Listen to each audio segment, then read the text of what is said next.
Well, hello my friend, welcome. In today's video, I'd like to share with you my journey with one of my favorite investors, Ray Dalio. Ever since I've started following Ray Dalio's investment framework, I was able to make 69% return for the past 4 years with much less effort, and the magic happens when the market goes down, you also lose less. He inspired me so much on my thinking, on my approach to investing, and he also offers tons of other life-changing principles. In today's video, I'd like to share with you what I learned from Ray Dalio, how to make investment decisions, how he manages his company and his life, and last but not least, his recent big move on China. In the investment community, Ray Dalio is well known for his wisdom on the financial market. But if you don't know who Ray Dalio is the founder of Bridgewater Associates. It is the largest hedge fund in the world. It currently manages $160 billion of assets. He predicted the housing crisis in 2008, and during the crisis, the New York Central Bank and US Treasury relied on his advice as a pivotal input to save the US economy. His study on long-term debt cycle deleveraging massively influences the policies made by central banks and governments around the world in the past decade. His book Principles, published in 2017, is the #1 New York bestseller and #1 Amazon Business Book of the Year. I've been following Ray Dalio since 2014, and one of the greatest strengths I learned from him is his power to think in context. To think in context, it means you look back in history to understand the present. If you ever watched Ray Dalio's interviews on YouTube, one of the words that pop up the most is cycles. Cycles like day and night, life and death, the 4 seasons rotating year after year. He believes history happens over and over again. This belief lets him build a systematic framework to think in context and make decisions. Ray Dalio studies decades, hundreds, or even thousands of years of history to guide its investment. For example, since 2008, we've seen a lot of social unrest and international conflicts around the world. We have the Seattle Autonomous Zone, Charlottesville car attack, we have populist leaders elected as president, we have trade war between US and China, technology disputes like TikTok ban, or the criticism of Huawei. For most people, they're matters of racism or communism versus capitalism, but to Ray Dalio, it's just another one of those. He compares the 1930s to the present. He discovered that the wealth gap causes many of the social unrest we've been seeing today. In both periods, the top 0.1% of the population holds the same amount of wealth as the bottom 90% combined. As mentioned in his latest book, The New World Order, the technology war between the US and China is one of the manifestations of a rising world power challenging existing world power. Surprisingly, he also thinks everybody is underweight China in terms of investment, given the current political environment. Ray Dalio possesses great analytical mind. He's an expert at using the past to understand the present. But like every genius, he makes mistakes. And mistakes are his portals to discovery, which leads to the secret sauce of Ray Dalio's success. One of Ray Dalio's favorite books is The Hero with a Thousand Faces. What might surprise you is this book is not even remotely related to the financial market. Instead, it's mostly recommended in film schools. It's the playbook for developing the character or the story in most Hollywood movies, such as Titanic, Shrek, or Gladiator. Having said that, I think the reason this is one of his favorite is it really relates to his life experience. Ray Dalio was an ordinary middle-class kid who was born in Long Island. He graduated from Harvard Business School in 1973, founded Bridgewater Associates in 1975 out of his apartment. All seemed going well until 1982. He was deadly wrong in the direction of the stock market. He nearly went bankrupt and was forced to lay off all employees. He had to borrow $4,000 from his dad to cover his family bills. Ray Dalio referred to himself as an arrogant asshole. I look at that now and think, what an arrogant jerk! But this public failure made him realize however genius he is, he doesn't know much relative to what he needs to know. Instead of affirming himself, I'm right, he started asking, how do I know I'm right?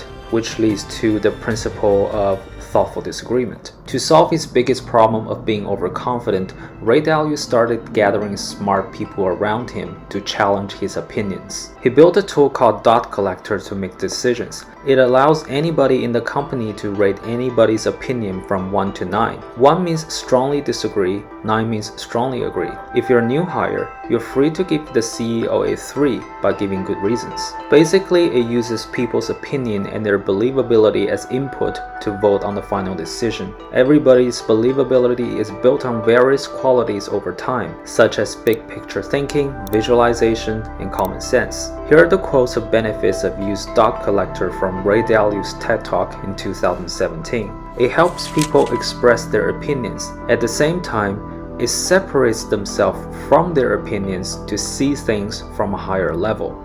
It shifts people's opinion from one dimension to multiple dimensions. It shifts the conversation from defending your opinions to figuring out objective criteria to determining which opinions are best. This is the secret sauce of Bridgewater's success. Having said that, which criteria Ray Dalio used to determine his bullish move on China? According to Bridgewater's recent filings, Ray Dalio's biggest buys are $134 million of emerging markets ETF and $112 million of Alibaba. In the emerging market ETF, the top 10 holdings include companies like Alibaba, Tencent, Meituan, Jingdong, Ping An Insurance, which are all Chinese companies. Why has Ray Dalio suddenly become interested in China? The stock market is just a pool of publicly traded companies. In order for prices to go up, a sustainable growth of the economy provides support for the price of the stock market. Ray Dalio has been a China bull for a long time, even at the time when the world was worrying about China's debt bubble will burst since 2015. As I mentioned before, Ray Dalio studies decades, hundreds, or even thousands of years of history to make investment decisions. His take on China hasn't really changed much for the past decade. In 2015, he published a research report called How the Economic Machine Works, Leveraging and Deleveraging. In the report, he explains why countries' economies succeed or fail. Two important factors he measures are productivity and indebtedness. For China, because of the above average level of education and relative inexpensive workers, it ranks number 2 in terms of productivity and competitiveness. Relative to income, China has a strong culture of innovation and commercialism. China has average levels of bureaucracy and red tape, somewhat low corruption, and somewhat strong rule of law relative to its income. All of these contributes to a strong economic growth, roughly 5% adjusted for inflation. So the economy supports the stock market, which brings to our second reason.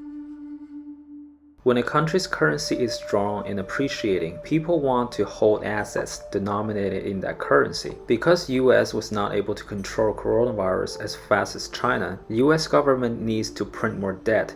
It puts the US dollar at a vulnerable position. Chinese yuan may be more actively used when other reserve currency are taking a beat from coronavirus. Plus, because Chinese economic influence is still expanding around the world, Chinese government has already set the goal of building international influence in the world financial system. In the long term, this will make the Chinese yuan more actively used than other reserve currencies. When you have a strong currency, you're going to want to hold assets in that currency.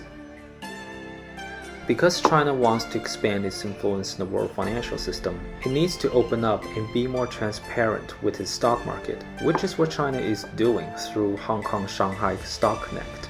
Foreign investment in Chinese stock is still very low. As of August 2020, foreign investment in Chinese stocks is 3% of the Chinese A-share market and 2.4% of the nation's bond market, both of which are the world's second largest. In the developed stock market like the US or Japan, foreign ownership of stocks is much higher. Foreign ownership of US equities has risen from 15% in 2012 to an estimated 34% in 2020. For Japan, this number is around 30%. With Chinese stocks and bonds will continue to be included in the global stock and fixed income indexes, foreign holdings will continue to increase for the foreseeable future. So in summary, the 3 reasons behind Ray Dalio's China bet is economic growth, currency, and increasing foreign ownership of Chinese stocks. Hope you guys enjoyed the video. If you think this video is valuable, please give it a thumbs up. It really helps me with the YouTube algorithm. And don't forget to subscribe and hit that notification bell so you will see my next video as soon as I release it. My name is Alvin Jing. I make videos about economics, business, and investing. If you have any questions or comments, please leave it down below. I'll try to answer all of them. Again, thank you very much for watching it to the end. Wish you guys have a wonderful day. Hopefully I can see you in the next video. Cheers!